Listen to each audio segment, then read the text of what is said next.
has been marking its 20th birthday. St Elizabeth's on Foxhall Road marked the occasion with a party to thank staff and volunteers. There was also a photographic exhibition of its history, which has included a number of royal visits. The hospice treats more than 300 inpatients a year. The Harwich to Manningtree train line in Essex will reopen tomorrow after almost 2 weeks after a landslip. A bus replacement service has been running following the incident at Rabness on the 21st of October. A 200-metre metal wall has now been put in place to prevent any repeat. Sport now. A couple of firsts in the Football League this weekend. In League One, Colchester's first defeat since A.D. Boothroyd took over as manager. And in the Championship, that long overdue win for Ipswich and Roy Keane has finally arrived at the 15th time of asking. Donovan Blake reports. They were the only senior club in Britain yet to win in the league this season. But today, Ipswich Town are not alone anymore. Mind you, it took them nearly 23 hours of football to claim that first victory. It was their worst ever start to a league campaign, and had they not beaten Derby on Saturday, it would have been their worst winless streak in 8 years. So relief for long-suffering Ipswich fans who work at Suffolk County Council, close to town's Portman Road ground. It has been a long time coming. Good win, solid win. Roy Keane finally, but I never thought they were going to turn it around, to be honest. It's been very depressing, and I'm really pleased that they won on Saturday. It was fantastic. Saturday's match winner was David Wright, only recently restored to the first team, and who before the game spoke about coping with being left out of the squad. The next task for Roy Keane is to take Ipswich out of the drop zone.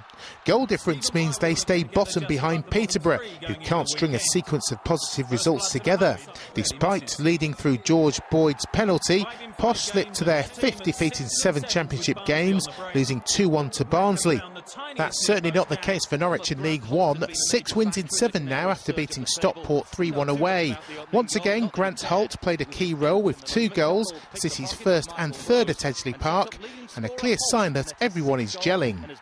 Took a bit of time to grind it out, but finally we got the result we wanted, and we just need to keep moving on, keep winning. So it was a very positive weekend for us.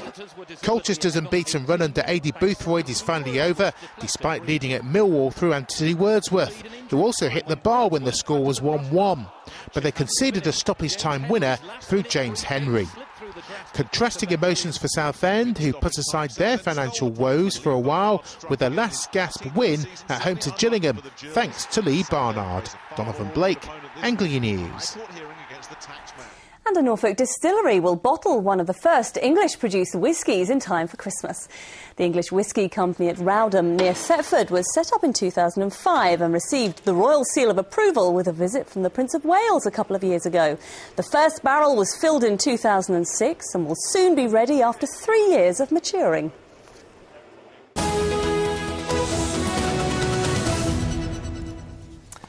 Now then, as anyone who's lost a lot of weight will tell you, there's usually a turning point that triggers them to shed the excess pounds. For Natalie and Stephen Ball from Benfleet in Essex, who weighed in at 50 stone between them, it was a rather unfortunate accident in the bedroom. Say no more. Lorna Ramsey reports.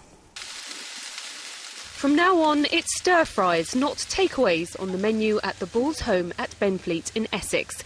But the constant fast food took its toll, as their wedding video shows.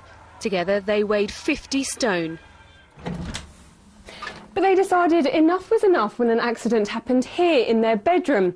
They knew things had to change when one night they rolled over and broke the bed. It was nothing exciting. I mean, we were just laying in bed one night and all of a sudden the middle went, and we just ended up in the middle, joined in the centre, and we noticed that the drawers were open underneath, and basically the mattress had totally gone. So we knew then that obviously having 50 stone on it for so long had done so much damage, so we had to get a new bed. Now they're half the couple they once were. They've lost 24 stone between them in just over a year. Natalie weighed 20 stone. Sleep apnea, and found out that I had sleep apnea, I had chronic asthma. I was on 5 different types of steroids, and I mean, if I came in contact with a cat or a dog, I'd have a bad asthma attack, and I was seriously ill a lot of the time. So, and I reckoned if I hadn't turned things around, if I didn't take some action, I could be dead in 5 years, and that was just scary. And of course, no slimming story would be complete without doing this. And the best thing about losing so much weight, being able to get closer to each other. Lorna Ramsey, Anglia News, Benfleet. I was waiting for the giant clothes to come out. Yeah, they're always there, aren't they? We're joking apart, I suppose. Bed jokes apart, so it's still a fantastic achievement, isn't it? Well done. Now here's what to expect on the national news in a couple of minutes. I hope you'll